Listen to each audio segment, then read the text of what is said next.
Welcome to The Miracle You, guiding you on the journey towards finding passion and purpose and how to discover, create, and live a life by your design. Whether your success has been plentiful or your missed opportunities have been overwhelming, we can help you become a more empowered, masterful person and show you how to share your gift with the world. It's time to inspire change from within with the host of The Miracle You, Vince Kramer. Hello, imagination. I'm Vince Kramer, your host, and welcome to The Miracle You, where you learn about the magic of living your life by finding the example in real life. You came to this world with a mission. You had a plan, and then you had to come and develop your talents and gifts and put together a process that helped you live that mission, that helped you live your divine intent. You have so much to offer the world, and finding the gift in who you are and finding out how you develop that gift along the way is one of the main parts of our program, Discover Your Miracle Life. Today's guest is going to share how they also, he and his wife, are bringing to the world the same message to help entrepreneurs, to help people in business find how they develop their special why for not just their business, but for themselves in a way that they can bring it to the world. And then he brings it to the stage so you learn how to share that with the world, to bring you and your business into the light of the world. I'm with Dan Lievens today, and Dan's a founder, thought leader, and visionary. As a business consultant with 20 years of hands-on experience with early-stage companies, he is known as an expert at bringing business and technical worlds together in a variety of industries, including telecommunications, legal, restaurants, retail, real estate, and health and wellness. As a managing partner at Headroom, a co-working facility and incubator, he provides small businesses and startups the resources they require to take a quantum leap forward. Having worked hands-on with entrepreneurs, his frustration at a noisy world of marketing prompted him to develop a solution to amplify the cause of those who choose to advance humanity. As a result, he and his wife and business partner, Stacy, just launched their newest venture, The Proof. Dan, are you really ready to share the miracle of you with the imagination? Absolutely, Vince. Thank you so much for having me as a guest today. Looking forward to it. You betcha, sir. It's so exciting for me to have you here. And I really wanted to delve into the proof and what you and Stacy are all about. Could you give us a little bit more information? Absolutely. So as you mentioned, I have a lot of experience with entrepreneurs and startups. And, to me, it kind of boils down to the importance and the value of entrepreneurship. And, if it wasn't for entrepreneurs like yourself and us and probably a lot of our listeners here, the world would be back at the Stone Ages. We are the ones that say, hey, we can do this one thing a little bit better, or I have this amazing gift that I want to give to the world. And we sacrifice, and we're willing to sacrifice so much in the pursuit of fixing that one thing or giving that one thing. And being in a startup world and having co-working facilities, incubators, accelerators, you see so much sacrifice being put forth. I've seen people drain their entire retirement accounts and just even families breaking up because of their chase. And I kind of sat down and figured there's got to be a better way. There's got to be a better way to get people heard and how important their messages are. So that's kind of what started The Proof. And today, The Proof is a physical stage as well as a digital stage where we highlight what I believe is a differentiator for entrepreneurs. And I think, Vince, you would agree that it's all about their purpose, their why, and what's that energy source that they tap into to continue pursuing their gift. So we basically walk people, thought leaders and entrepreneurs through a process of really diving into figuring out what makes them tick and creating a 3-minute story around it And then we put you in front of a live audience and we record it to where you get to proclaim this purpose and this belief to the entire world. And the design of it is really giving you the ability to have a very congruent piece of marketing material that allows you to build that visceral connection with your audience. And that's essentially what marketing is. And compared to the AT&Ts and the big players out there, we have this vulnerable, amazing way within a matter of minutes getting people to relate to you because of the sacrifices and what we believe our purpose is. So really highlighting that story as a step one of engaging your audience. And once you have that connection and people can relate to why you do what you do, it's a lot easier to have a conversation of your big vision on, essentially saving the world, right? For sure. Dan, I know that part of your process, I've learned through my research and talking to you before we started the podcast today, that part of your process is to go through what people have done in their lives up to now and what they've accomplished. We do that in one of our steps that we call Who Am I? What happened in your life? And I'm not talking about a wake-up call yet. We'll get to that in a little bit. But what kind of things have you done, accomplished in your life that have brought you to this place to provide the proof to the world? So one story comes to mind. My father was a diplomat for the Belgian government, and my mother is Taiwanese. And because we speak Chinese at home, we were stationed all over Southeast Asia. And I remember back in the early 80s, very early 80s, we're stationed in Beijing. And it was back then, it was still very communist country. Everything was people wearing navy or black and dusty, a lot of bicycles, and all the bicycles were the same brand or black. And for Christmas, my parents had the luxury of going to Hong Kong to go shopping. And they brought back this rally bike for me, and it was red and purple and blue. And my mom retells this story. She was standing at the kitchen window in our apartment in Beijing, and she saw these kids riding my bike. And every time somebody else would ride by the block, would be another kid. So she ran out back, and I was there collecting $1 from everybody to take a circle on my bicycle. But there's a little bit of entrepreneurialism back there. But to me, it was like seeing the excitement of people's faces when they get to do something, when they get seen, right? When they get seen in a different light. I think that's been kind of my driving passion for a very long time. Yeah, thank you for that question. I've never really put it in a sentence like that before, Vince. It's so important to see that we truly are living our purpose our entire life. And if we can find it in each one of those events along the way, it makes it so much easier, first of all, for us to accept. So many people are waiting for that knock on the door to say, your purpose is. And fortunately for us, we've been living it all along. It just takes people like you and Stacy and Mary and I to help them see you have been living your purpose all along. And then it's so powerful to step into that power. And so I thank you very much for sharing that with me. I talked about wake-up calls. Did you have any wake-up calls along the way, either not so good ones or good ones that really brought you to see, this is what my life is really supposed to be like? Yeah, absolutely. And actually, it wasn't that long ago. And it was about a year ago today. So there's an exercise that I take my clients through, and I say, hey, tomorrow morning when you wake up, imagine you had a blank slate and you get to redesign your company any way you want. What would it look like? How many employees? Who would your clients be? How much would they be paying you? All those things you get to redesign. And the point of the exercise isn't for them to change anything, but it's really to say, hey, let's plant a seed of possibility. What can things really look like? And about a year ago, I was in a relationship where I was feeling a little bit stuck. And I was in a business relationship where I was feeling a little bit stuck, just kind of stuck in all parts. And then I looked at life with different pillars, community, family, friends, business, and all the pillars had different heights. And I didn't feel like I had full control and where it was performing in a way to where it was my highest self. So I decided to take that exercise and apply it to myself.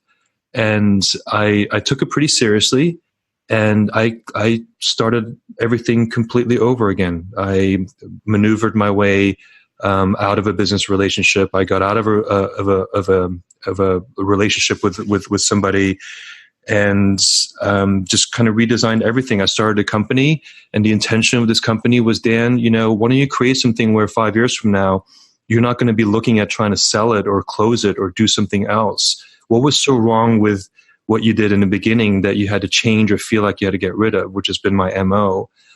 So it started off as a video production company. And every day I would check. I was like, what is it about what we're doing that feels great? And I call it the 100x effect. It's like when we as a team feel like we have goosebumps while working with a client, and we fully believe their purpose, and we wake up thinking about it. It's like, wow, the impact that we get to have on this client is that much higher. It's 100x. Can we create a company that only functions at that?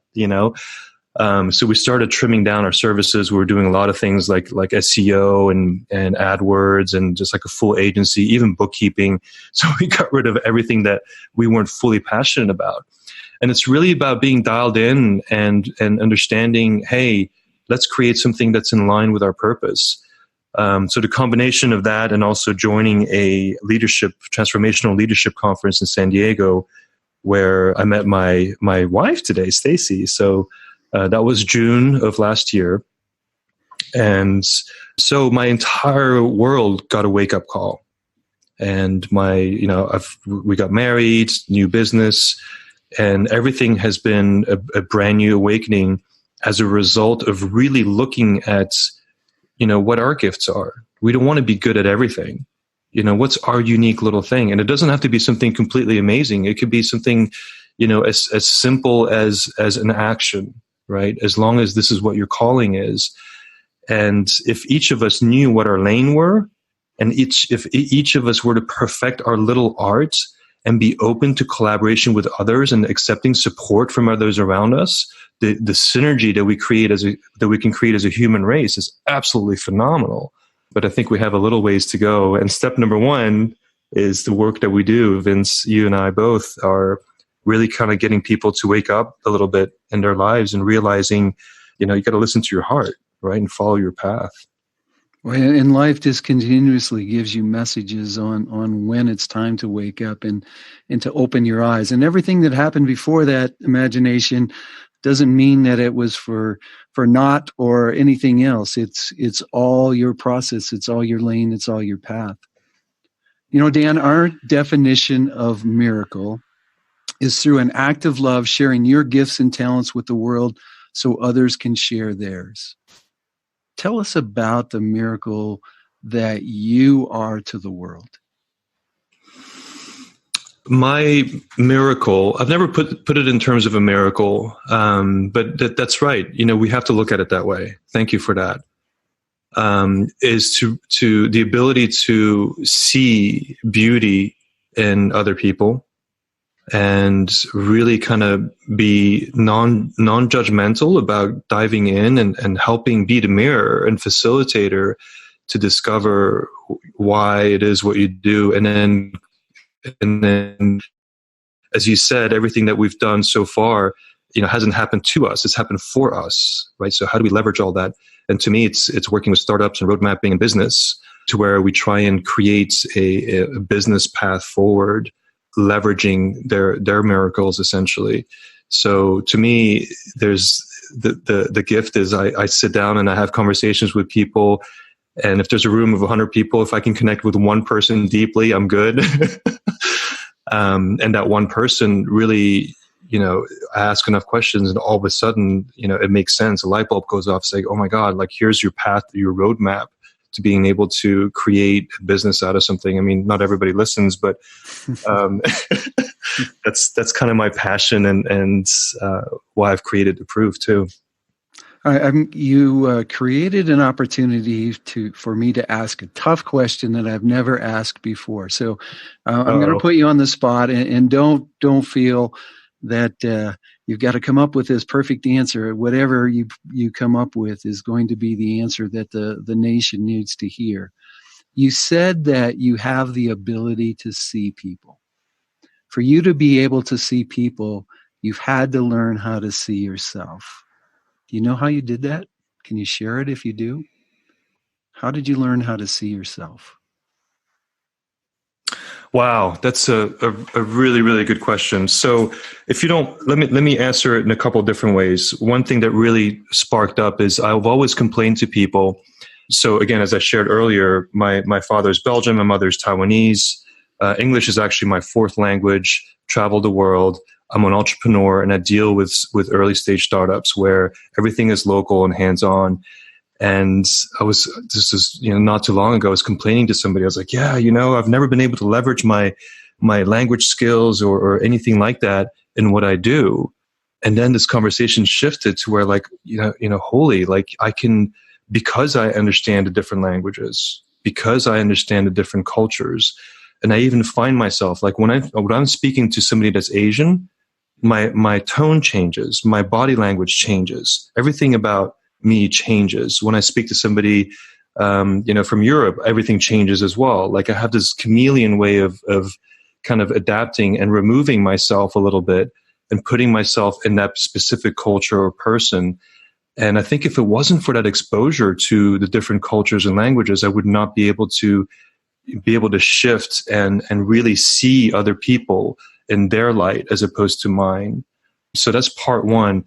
And part two, I would have to go back to the miracle aha transformational moments last year of really saying, what's not serving you, and why are you so constricted with the walls that you've built around yourself? Why do people do that? Building walls around yourself, I guess essentially it's a form of protection. But to me, being able to remove those walls and be open and be vulnerable, and sometimes you get hurt, but without doing that, it's hard for other people to open up to you as well. So a lot of self-reflection, a lot of meditation, a lot of runs in the woods, and I'm still really, really young at it. And the beauty of what we're doing with the proof is that every day we get to have these deep conversations with individuals, and being able to be part of that journey of their discovery. We learn so much.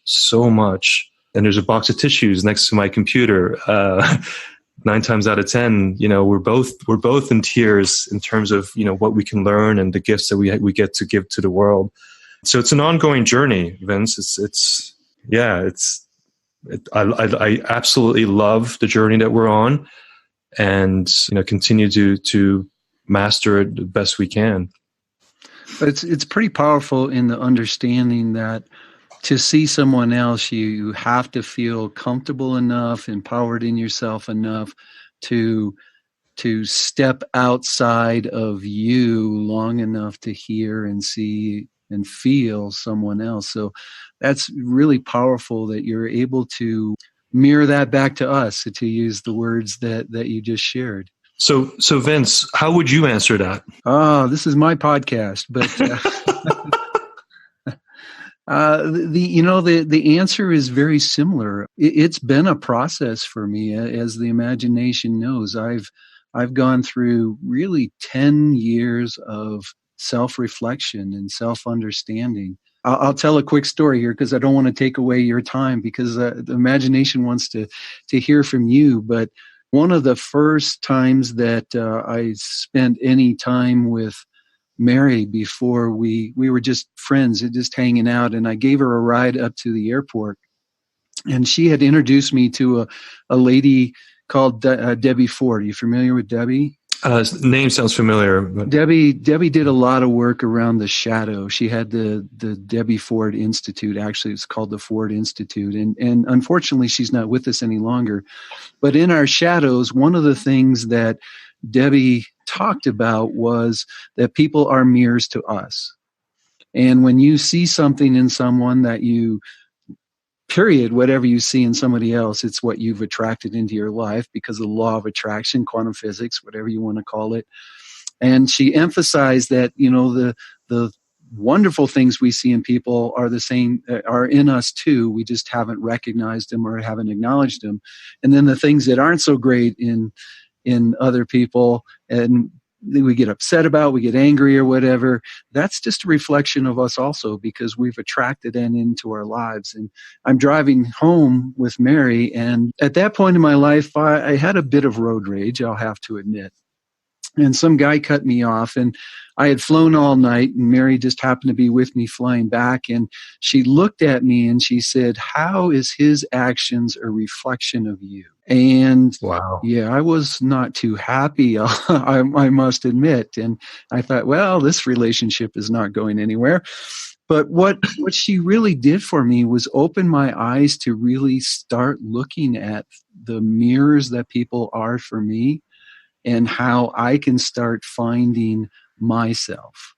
And then once I started learning to love the fact that I am everything, if I like it or not, and really celebrate the things that I was really good at, and even celebrate the things that I had the potential to be, but I didn't want to be, it changed the way that I could look at people. Because now the judgment of myself had gone away, and the judgment of others, I can't say stopped, but definitely slowed down. So that's how I went through that process. I love that. Yeah, that's beautiful. Thank you. Yeah, you bet. One of the things that I like to do on the podcast, Dan, is to get something from you that you haven't shared with anybody else yet. Where's the miracle of the proof? Where's the miracle of Dan and Stacy going that nobody else knows yet, and you can share for the first time on the podcast? Wow. Okay. So I don't know how we're going to get there, but I would love to start shifting the way the world has conversations around what works and what doesn't work. So we fall into, unfortunately, the influences of the world today, and the corporate world specifically is filled with mediocrity. And because they have deep pockets, and because they can afford the billboards and the TV commercials and all the messaging that we're surrounded by, they essentially have control over how we think and what we believe. And if there's a way for entrepreneurs without deep pockets to change that conversation a little bit and instill some stories in that noise, maybe we can shift the flock a little bit away from, traditionally it's people with power that are disseminating ideas into the population. And I think it should be flipped upside down. It should be the people with ideas that should have the power to influence. So, I've said that before. That's not unique, but what is new is, again, we don't know how to do this, but I would love to be able to create a platform or a stage or some kind of means of communication to where, a kid in Bangladesh can get up on a soapbox and declare a why or a purpose, something in their heart, and people would actually listen to and take seriously. You can say it all day long, but, let's create these channels and acceptance and importance of these messages. So again, I don't know how we're going to create that, but that's definitely one of our goals. Well, the model's already out there, my friend. TED and TEDx is a start. Let's take it out of the technical, educational, medical world and bring it into the individual of the entrepreneur. Yeah, so we've been compared to TED a lot in terms of the proof, and rather than say it's the idea is worth sharing, for us it's about the why, and it's about the purpose, highlighting just that. So yeah, we're definitely on the right track. So I appreciate your time with drilling into these questions and putting me on the spot. I love it. What else you got? Well, we're going to bring the collective energy of the imagination. It's so powerful together to see you in that end item. of letting that little boy climb on the box in Bangladesh and declare his why to the world, and the whole world can hear it. And in that motivation, people find their whys a little bit easier and a little bit quicker. So the energy is coming your way. That question was all about helping you get where you want to go by bringing the collective energy together for it. Love it. Vince, thank you. Believe it or not, we are rolling into the end of our time. And before I go, I want to get one parting piece of guidance from you that will help the people of the imagination find themselves, empower themselves. Wow. So, I mean, the big thing is don't be afraid. Don't be afraid to look inside. Don't be afraid to find what that calling is. And the last thing you want to do is take the flashlight or whatever floodlight away from your inner self. We're very good at pointing outwards and searching outwards and looking for things that satisfy us materially or what. But, how often do we really kind of turn a light inwards and shine a light inwards? And I think a lot of people are scared just because it's not necessarily within their comfort zone, and we haven't been brought up in a society where we get to highlight our own gifts. I mean, if you look at the school system, we all have to do the same homework. We're all graded the same way. And if you fail, you just got to do it again. And we're forced into doing things that may not necessarily be our own gift. And we've been conditioned that way. So, let's spend some time, if just a couple minutes a day or even 1 minute a day, thinking, hey, what's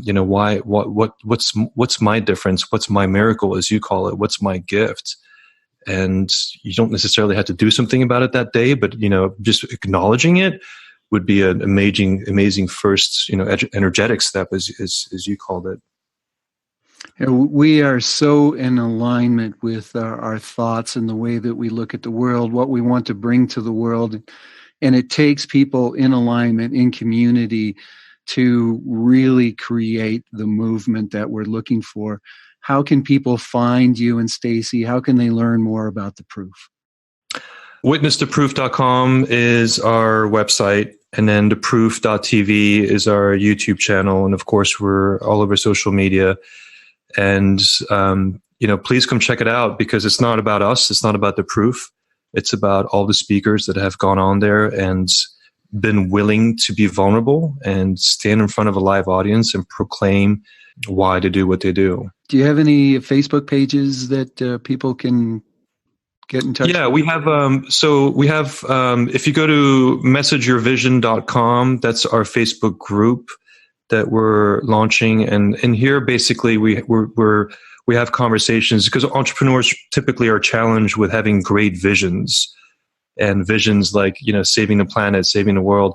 How do you message that in a way to where at a cocktail party people aren't going to say, "Oh yeah, that's great, see you later," but what's an actionable next step? What's something that they can bite into? How do we come together and create messages that are aligned towards our vision, but are also consumable? So that's messageyourvision.com. Great conversations in there. Excellent. All that information is going to be available on the show page. Just go to themiracleyou.com and look for Dan's episode, and that information will be on the show page for you, so you can get in touch with Dan and Stacy. Dan, I want to thank you for being with me today. It's been exciting to listen to and talk with like-minded, like-hearted persons like yourselves. And I'm so excited about what you're bringing to the world. Vince, thank you so much for your time. This is amazing to see how like-minded people, as you said, can get together and create conversations and highlight each other in the pursuit of our own mission. So appreciate you so much, and look forward to many more collaborations moving forward. Thank you very much. On behalf of Mary, my business partner, and my wife, We wish everyone a miracle day. You've completed this episode of The Miracle You, but we have plenty more to help you discover your own personal passion and purpose. Head over to themiracleyou.com for free resources to assist you on your journey, as well as register for our free webinar, Discover Your Miracle Life, 3 mind-awakening steps toward your unique purpose, or apply for a one-on-one Your Life, Your Way breakthrough session and discover your next best step on your journey. All available exclusively on our website. That's themiracleyou.com. We look forward to sharing more experiences of passion, purpose, and life by design next time, right here on The Miracle You.